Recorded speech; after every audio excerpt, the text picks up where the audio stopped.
Olá, tudo bem com você?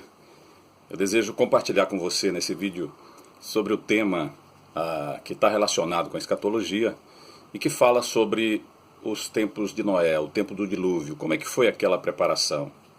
Será que tem alguma relação?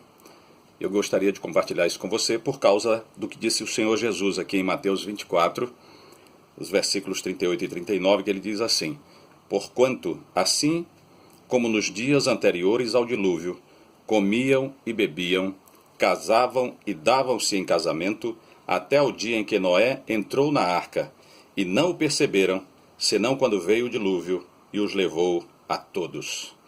Como que deve ter sido esse tempo de preparação, esse tempo que antecedeu o que a Bíblia chama de dilúvio, que toda a terra foi inundada e todos morreram, só escaparam 8 pessoas. Como que deve ter sido isso? Vamos meditar sobre isso. Pois bem, esse é um texto que Jesus chamou a atenção nos seus ensinamentos sobre os últimos dias. Como deve ter sido esse tempo anterior? O que me chama mais atenção com relação a essa questão que Jesus menciona, são primeiro a indiferença das pessoas, porque ele diz assim: porque assim como nos dias anteriores ao dilúvio, comiam e bebiam, casavam e davam-se em casamento, até o dia em que Noé entrou na arca, e não o perceberam, senão quando veio o dilúvio e os levou a todos. Então eles estavam envolvidos com as suas vidas, eles estavam envolvidos com as suas coisas bem terrenas, bem do dia a dia. Mas o que me chama a atenção, além disso, é como Noé se preparou. Como foi a vida de Noé? Eu penso que esse deve ser um ponto para a gente refletir.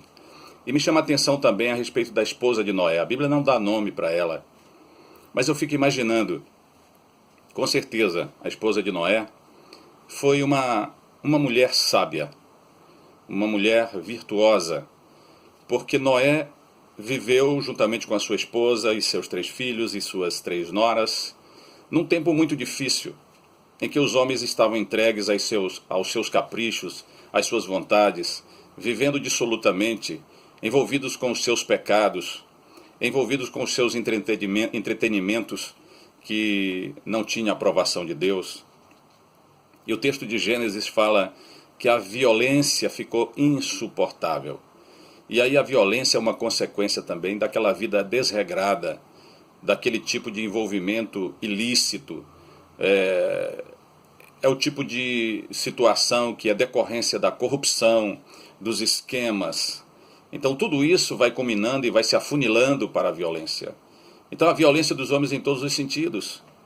E eu vejo aqui Noé e a sua esposa como uma família que investia na sua família, como pessoas que investiam na sua família. Porque esse é o último bastião, esta é a última trincheira que o inimigo tem trabalhado para destruir. E lá em Gênesis 6 diz que Deus viu um homem. Lá tem a biografia de Noé apenas em um versículo. Noé era homem justo e íntegro entre os seus contemporâneos. Noé andava com Deus. Ele tinha uma vida com Deus. Ele caminhava com Deus. Ele estava sempre ligado à palavra de Deus. Ele estava sempre buscando a direção de Deus. Mas eu fico imaginando como que ele conseguiu liderar a sua família.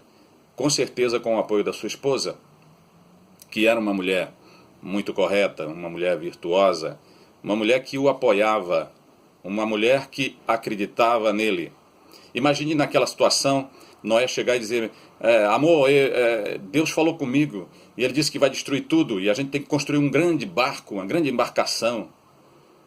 Se aquela mulher não fosse uma mulher que conhecesse bem o seu esposo, se aquela mulher não soubesse que Noé era um homem de Deus, se ela de fato não o admirasse como um homem de oração, como um homem que ouvia a voz de Deus, ela teria dito fatalmente: você está louco, homem, né? Você vai ficar aí com as suas doidices, porque eu vou cair fora dessa situação.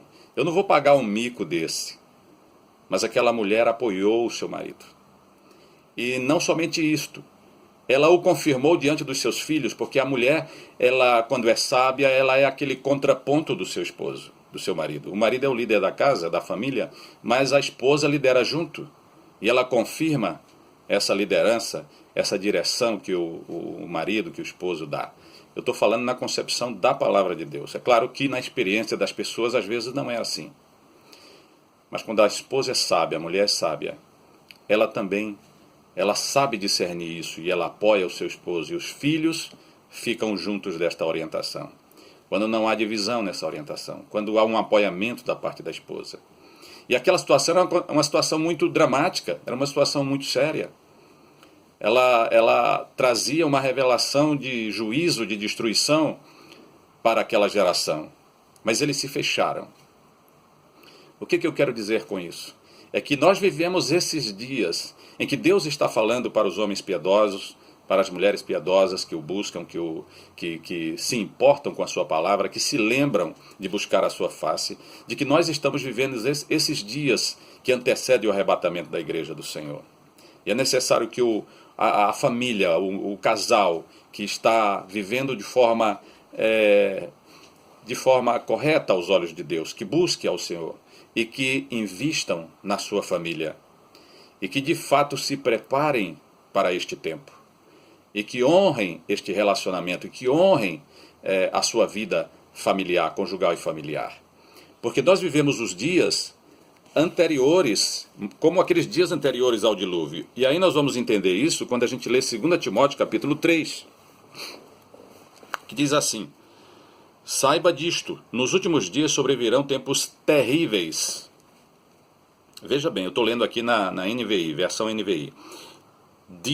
Tempos terríveis. Os homens serão egoístas, avarentos, presunçosos, arrogantes, blasfemos, desobedientes aos pais, ingratos, ímpios, sem amor pela família. Então isso me chama muita atenção. Irreconciliáveis, pessoas que gostam de confusão e que não gostam de conciliação, de virar a página, de perdoar. São irreconciliáveis, caluniadores, eles inventam crimes para os outros, crimes inexistentes, isso é uma calúnia. Sem domínio próprio, cruéis, inimigos do bem, veja bem, inimigos do bem, traidores, precipitados, soberbos, mais amigos dos prazeres do que amigos de Deus. E quando eu leio essa expressão, me vem claramente a imagem dos hipócritas, que têm uma roupagem de religiosidade, que são pessoas que vão à igreja, são pessoas que se dizem de Deus, mas eles são amigos dos prazeres, eles não são amigos de Deus. Eles não examinam as Escrituras, eles não valorizam a sua família de verdade, eles não valorizam o caráter que devem ter, um caráter cristão. Então vejam que ao lermos aqui em 2 Timóteo 3 sobre estes últimos dias, que são os dias que estão sobre nós, esta inversão de valores completa, essa completa inversão de valores, como a gente está vendo aqui, esse destrambelhamento social, então nós podemos ter uma ideia do que aconteceu antes do dilúvio. E o dilúvio realmente aconteceu. Jesus confirmou o dilúvio, porque ele disse: assim como foi, ou como foram nos dias de Noé. Eu vou ler o texto. Porquanto, assim como nos dias anteriores ao dilúvio, comiam e bebiam, casavam e davam-se em casamento, até o dia em que Noé entrou na arca, e não o perceberam, senão quando veio o dilúvio, os levou a todos. Então eu creio que é o tempo da gente se preparar, de investirmos na família, de investirmos no nosso matrimônio, de investirmos em vida de Deus, vida com Deus, de oração, de estudo da palavra, de meditação. É um tempo em que devemos examinar nossas vidas. Senhor, sonda meu coração. Senhor, tu vês todas as coisas. Liberta-me de todo o mal, de tudo aquilo que tem no meu coração, foi plantado em meu coração e que não pode realmente produzir bom fruto. Então, Senhor, tira, arranca, transforma a minha vida, ajuda-me. É um tempo para você verificar a sua vida, o que tem que acertar, o que tem que corrigir na sua vida, diante da sua esposa, do seu marido, diante dos seus filhos, diante das pessoas. Como que nós estamos andando, como que nós estamos vivendo? É o tempo de vivermos o verdadeiro evangelho de Jesus. É assim que nós vamos nos preparar. Nós temos que estar construindo a nossa arca, nos preparando para esse tempo, esse dia em que o Senhor vai tocar a trombeta e Ele mesmo descerá dos céus para levar a sua igreja. Os que estiverem prontos entrarão para as bodas. Os que não estiverem prontos passarão pelo martírio da grande tribulação. E eu quero encerrar aqui essa pequena meditação relembrando o nosso bordão, o nosso slogan. Jesus está voltando, o rei está voltando. É tempo de preparação.